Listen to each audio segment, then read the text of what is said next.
everyone, welcome back to my channel. I missed you guys so much. I hope you all had a safe, healthy and happy festive season and new year. I'm very excited to be back and I can't wait to jump into this case with you. I just have one admin thing to go through with you quickly, and that is, if you're interested, I did have a Instagram account last year for this channel, but I accidentally deleted it. And don't ask me how millennials delete Instagram accounts accidentally, but I did. I did create a new one like quite recently, so there's not much on it.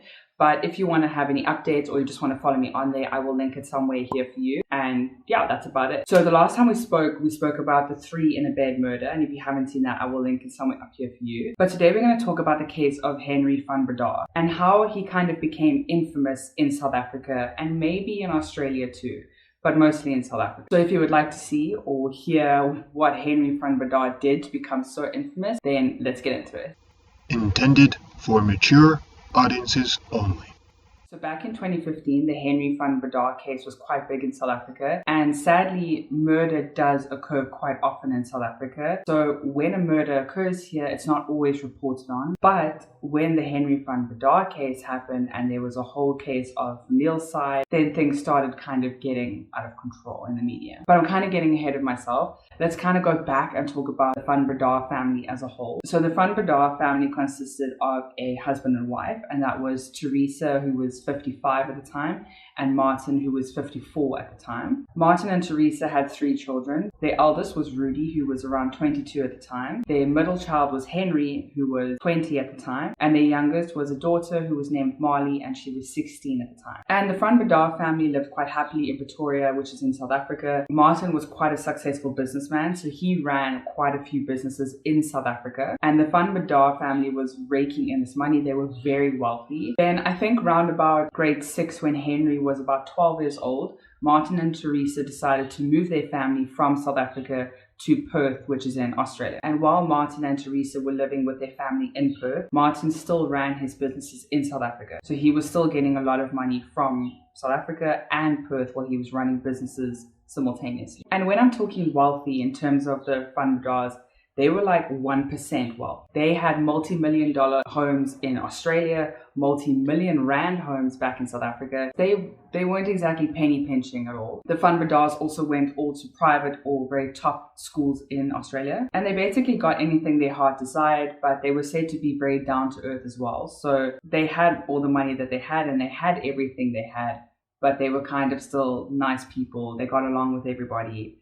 And that was kind of how people knew the Van Breda family. So the Van Bredas stayed in Perth for around 8 years. And once Rudy was of age, wanted to go to university now.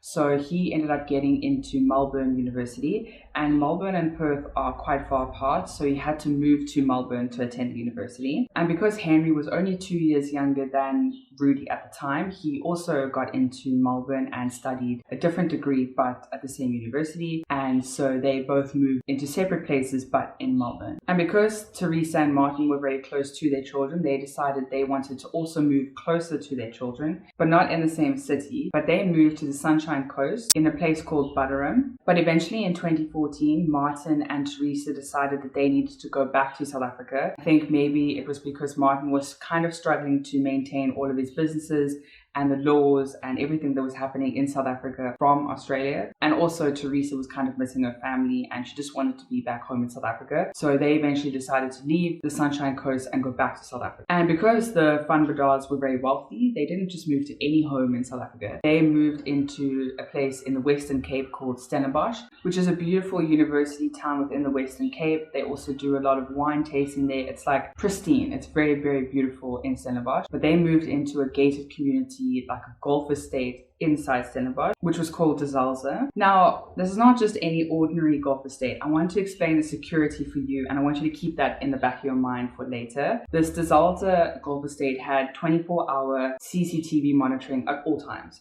They also had 24-hour security, which would walk from post to post to make sure that everything was safe. They also had access controlled gates, so you could only get into De Zalze if you had a key card, access pin, or if you didn't have that, then you would go to the security door.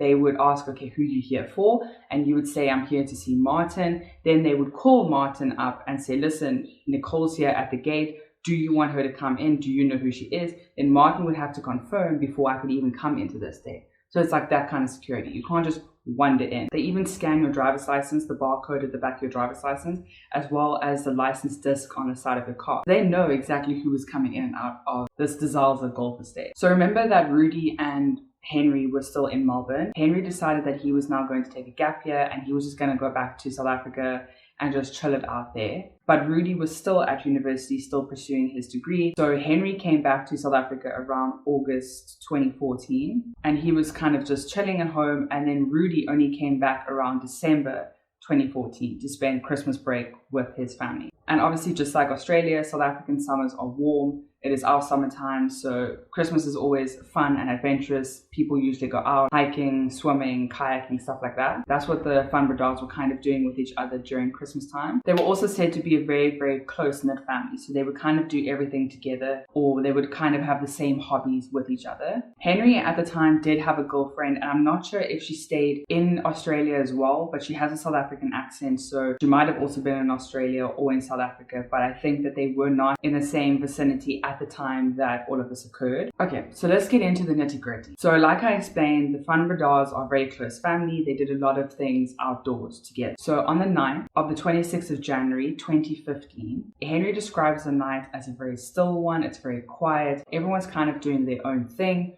Rudy is out for a run. Mom Teresa is in the kitchen kind of doing her own thing. Martin, the dad, is busy chilling at his study, kind of looking things up. Then he moves to the lounge, has some wine, like a very chilled, down-to-earth kind of night. Henry says that he joins his dad in the lounge, and Marley is up in her room doing homework because it is a Monday night, it's a school night. So once Rudy got home, they all decided to have supper together.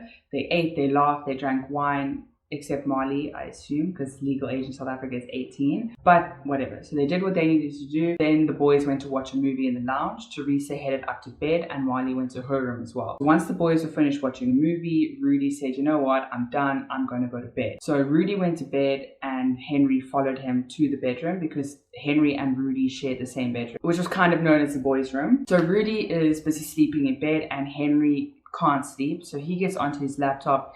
He starts doing some work, watching YouTube, kind of just chilling on his laptop. And time starts rolling past. And before he knows it, it's about 1 o'clock in the morning. And now at the 27th of Jan. So remember, they were all chilling the day before, which was the 26th. Now rolled over to the 27th of Jan, 2015. So Henry kind of stumbles towards the bathroom, sits on his phone, and does what he needs to do. But then while Henry was in the bathroom, he heard kind of like scuffling and shouting coming from the boys' room. So Henry puts his phone down, pulls up his pants, and heads out of the bathroom and heads towards the bedroom door. Henry says that he sees a man standing between Henry and Rudy's bed, and this man is in between the bed, staring and hitting Rudy. So Henry said that he's panicked and is absolutely frightened, that all he can do is shout and scream for help. So Henry starts screaming, and his father comes running into the room to see what's happening. Martin, the dad, then flips on the light. The room is pitch black, so they can't see anything, but as he flips on the light, Henry describes the person as wearing full black, a complete balaclava, so you cannot see anything but his eyes, and what he noticed was the murder weapon. And Henry said that when his dad flipped on the light, all he could see was this man holding an axe, hitting his brother Rudy in the head. Obviously now Martin was in the room. This attacker was hitting his son Rudy. Martin tried to fight off the attacker, but somehow Martin was not facing the attacker when he was hit with the axe. He was kind of looking at Rudy and then was hit in the back. So he was hit in the back and in the back of the head with this axe. And the whole time that this happened, Henry said that he could not do anything. He was sitting in absolute shock. And for some reason, this axe-wielding murderer now had killed off his brother and his father, and now started walking past Henry out of the bedroom door. Henry said that he assumed that the attacker started attacking his mother because he heard shouting and screaming from that side of the house where his parents and Marley's bedroom were. But Henry said that he could see nothing because he was blocked by the walls of the bedroom. Then Henry said that everything went quiet and he heard the attacker coming back into the bedroom. He said that the attacker started slowly coming towards him, and all he saw was the attacker lift the axe. And apparently, after all of this, Henry then woke up out of his trance and just in time to put his hand up and defend himself from the attacker. Henri also said that he was very, very surprised how easily he could snatch the axe from the hands of the intruder. So now that Henri has this axe in his hand from the intruder is apparently like, oh, now what? The guy's got my axe. What am I supposed to do now? So Henri said that the intruder then took out a knife, and the intruder started stabbing Henri now in the chest, in the arm, and like in the stomach with this knife. While Henri's kind of holding the axe, he's swinging the knife at Henri. Then Henri said that he heard Rudy start gargling on the side of the bed. He thought that his brother was still alive. And this kind of distracted the intruder and Henri. And Henri then managed to kind of twist the arm of the intruder. The intruder then got loose and started running away from Henri. As the intruder started leaving the bedroom, Henri then chased after him.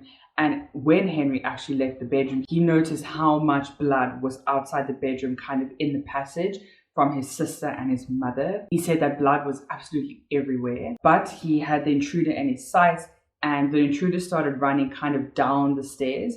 And Henri said that he just threw the axe at the intruder, but he missed. So the axe just landed like on the landing. I don't know what that thing is called as you get down the stairs and you turn, but it landed there. So the intruder left out the back door, and Henri was now alone in the house. But Henri surprisingly didn't call emergency services first. His first instinct was to call his girlfriend Danielle or Daniela, who was somewhere, but she didn't answer the phone. So apparently Henri then sat down and he said that he passed out, and Henri passed out for a couple of hours and only came to at around 7 o'clock on the 27th of Jan. So Henri then decides to call emergency services, and he did get through, and he did try and explain what happened that night, and that he needed someone to come through to the house because he needed an ambulance for his family. So I'm going to play the emergency services call, the actual call from Henri Van Breda, and I'll let you have a listen to it. There are some very frustrating parts of the call, and there's one part that I'm quite confused if Henri is laughing or he's begging or he's crying. I'm not sure what that word is, but I'll play it for you as well. But the way the dispatcher is kind of handling everything is very frustrating. 107, what is your emergency? I need an ambulance.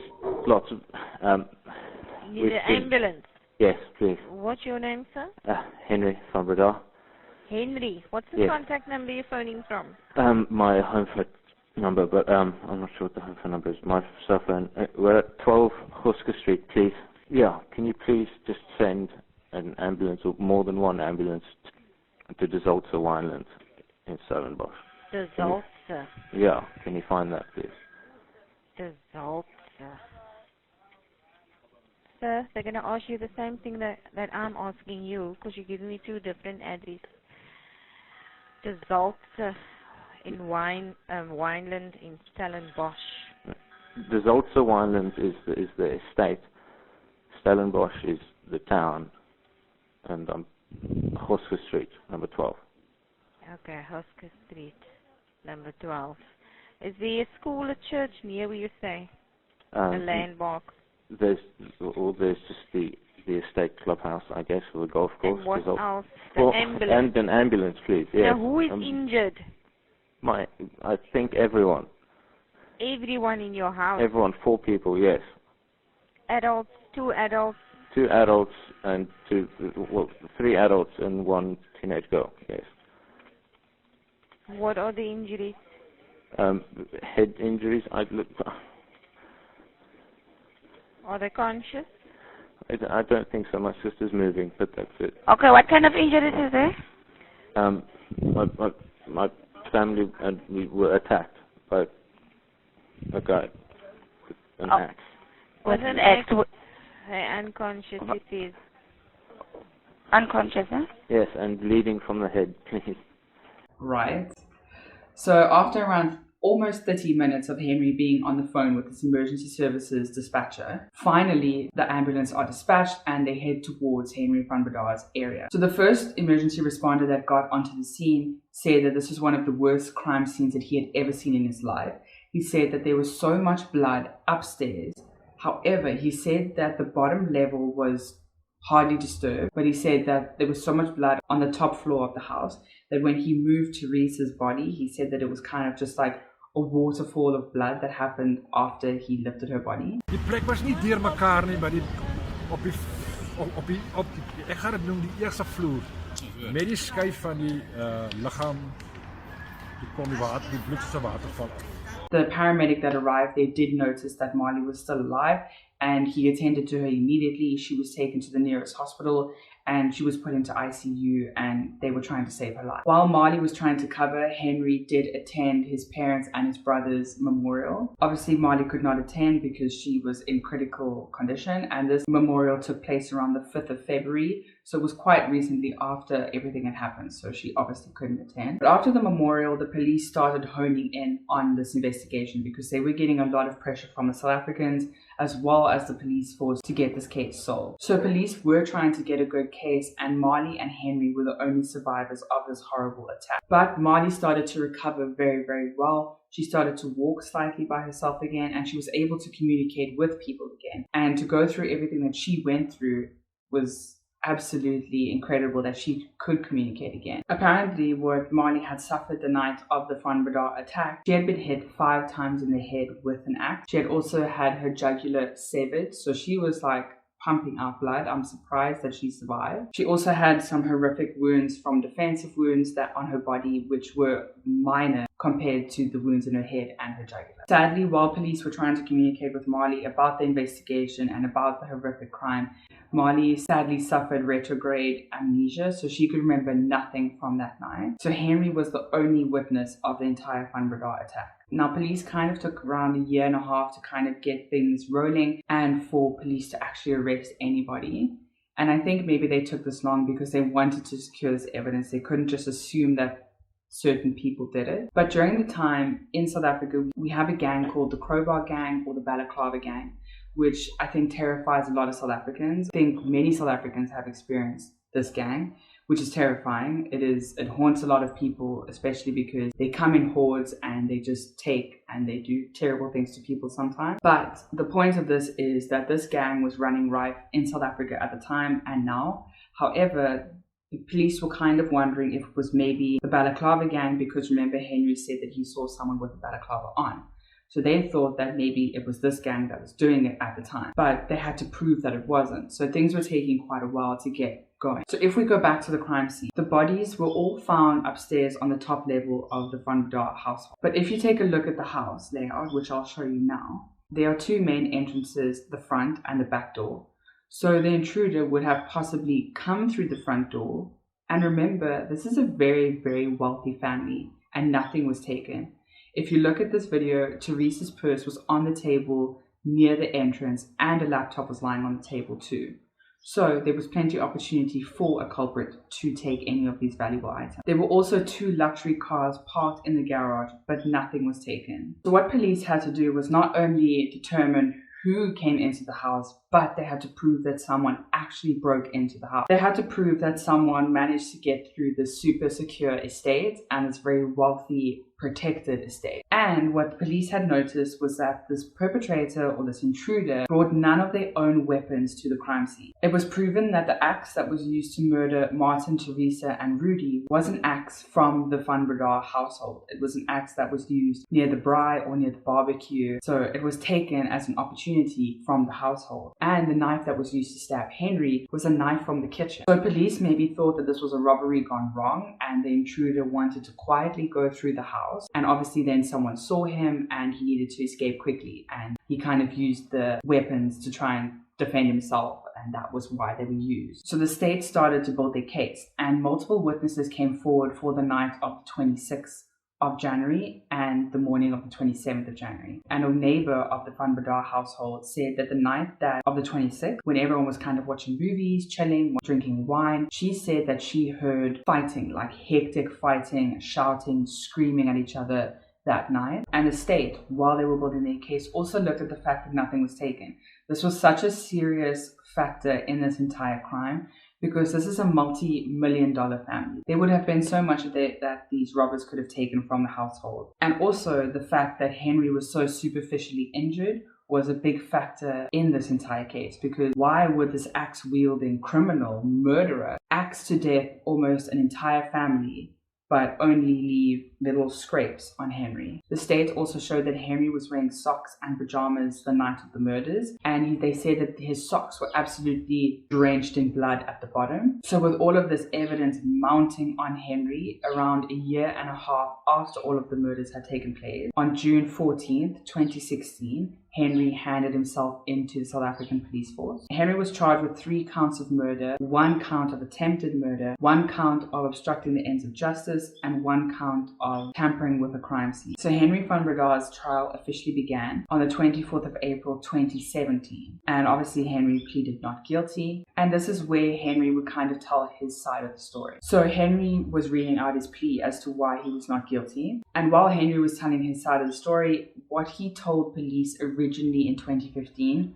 was so contradictory now to what he was telling the judge in 2017. And yeah, fair enough, you might say that, well, it's been 2 years, maybe he forgot 1 or 2 things. But if something so big like this happens to your family, you are not going to forget. Big things like how many people were in the house do not magically disappear after 2 years. So for example, what Henri said happened in 2015, he said that there was only 1 intruder that happened in the house. His entire story of what happened and how he got his wounds were from 1 intruder. But now in 2017, during the trial and during his plea, he said that there were now multiple intruders, because Henri said that when he was coming out of the bathroom, he heard multiple people shouting, and they were all shouting in Afrikaans. Henri also said weirdly in his plea now in 2017 that while he was waiting for emergency services, he went outside to have a smoke. And I mean, fair enough, but he also admitted in his plea that he knew that Marley was alive because she started moving her arm and she started moving her leg to show that she was still alive.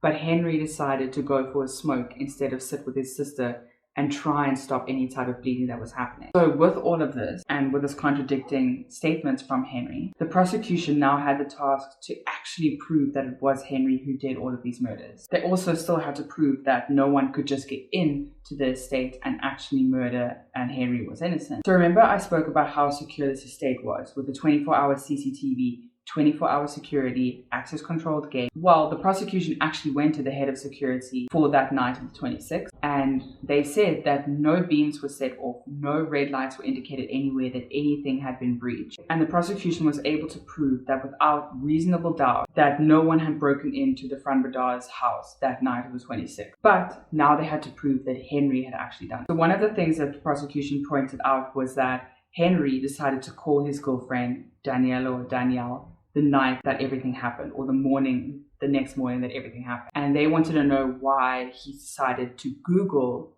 emergency numbers for South Africa when on the Van Breda's fridge was the entire emergency numbers for the whole of like the Western Cape. And I'm sure that Henri would have seen these numbers every time he went to the fridge. You can't tell me that he never went to the fridge the entire couple months that he was staying with his parents. But Henri did actually give an explanation for this. And I kind of, like, in one sense, I get why Henri maybe would have Googled it if there was nothing on the fridge. He hasn't lived in South Africa so long, so he wouldn't really know the emergency numbers at the top of his head. And our number isn't really common like 911 or 000 or anything like that. So it's a number that you actually have to memorize. So I can't even remember what the number is. I would have to Google it. So let's be fair. He had emergency numbers on the fridge. They were accessible to him. He didn't need to Google them. But Henri also had an explanation as to why he Googled them. And his reason for this was that he wanted to get the best emergency services available and the quickest one available so that they could help his family. So it wouldn't matter that it was on the fridge. He thought that he could Google it and it would be faster. So the prosecution also asked Henri to go back to the night of the murders and recreate exactly what happened with him and this axe-wielding murderer. And Henri literally went step by step. He knew exactly when the murderer was going to hit here and when he was going to hit there. And he remembered every single detail 2 years later. And the prosecution felt that someone who legitimately went through something so traumatic would not remember every single detail. They just said that it was too much detail in his story at that time. Like, it was all choreographed. No one would really remember what blow came after what blow. So let's now get back to Henri's knife wound. The blood spatter specialist and the doctors all testified that Henri's knife wounds were all superficial. They were in a particular pattern and some of them didn't even break the skin. Henri also claimed that the intruder stabbed him in the stomach, and the doctors and blood pattern specialists all believed that Henri's wounds were self-inflicted. So the prosecution also focused quite heavily on the blood spatter. And let's go back to when the prosecution noted that he was wearing socks the night of the murder. Remember, his socks were soaked in blood, and if Henri was telling the truth, that he had stayed in the bedroom the entire time that his brother, father, sister and mother were being murdered or attempted to be murdered, why would he have so much blood on his socks if he never went to defend his brother or his father? He also had 1 drop of blood on his sock from his mother that could only be there if there was splatter, or like you were dancing in a puddle basically and it splashed up. That's kind of how close he would have to be from his mother's body in order for that splatter to be in that specific spot. Also, remember, Henri said that he threw this axe at the intruder, but the weapons experts that were also in this whole trial said that if Henri was standing on the top of these stairs and threw it to where the guy was at the bottom of the stairs, he would have hit him. It is only like 8 or 9 steps to the landing where you go down again. So they were quite confused as to how Henri missed and just kind of landed on the floor. The weapons experts and blood spatter experts also said that they proved that the axe specifically was left on the landing purposefully. So it was put there with intent. It was also evidence to show that someone had tried to wash the knife in the shower of the bathroom that was upstairs. And if Henri's story was true, no one would have gone in the bathroom because Henri never went into the bathroom again because he was running after the intruder, or he was standing scared in the corner of the bedroom. But on the 7th of June 2018, Henri Van Breda was sentenced to 3 life terms in prison in the Western Cape High Court for the murder of his mother, his father, and his brother Rudy. He was also sentenced to another 15 years for the attempted murder of his sister Marley, and a further year for the obstruction of justice. And that is the Van Breda case. There are a lot of sources where this case is quite confusing because in one hand, I do believe that Henri is obviously guilty. I do think that he murdered his family because experts said that Rudy was the first victim of Henri. So he basically waited for Rudy to sleep. He then took the axe and started hitting his brother in the head. There may have been commotion, there may have been fighting, and his father had heard. His father then apparently came running into the room, and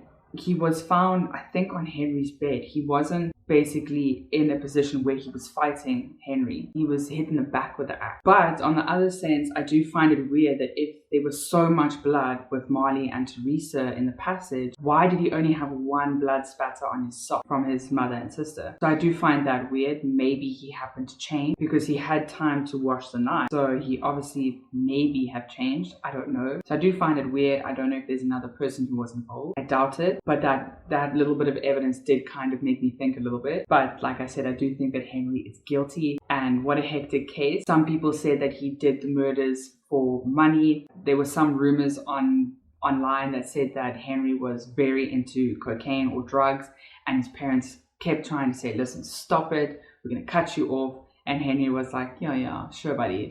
And they did. They said they threatened to cut him off, and maybe that was what they were fighting about that night. And Henri kind of snapped, and he was like, you're not going to cut me off. I'm a multi-millionaire. You're not going to take your money away from me.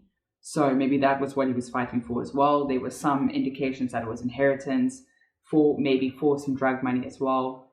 We don't know. Yeah, we'll never know why. I guess Henri really, really did it, but people will obviously guess and gossip about what he did. But long story short, that is the case of Henri Van Breda and the Van Breda family. I hope that you were entertained by this case. It was a bit of a long one, so thank you for staying this long if you're still here. And I will see you again next week. Bye.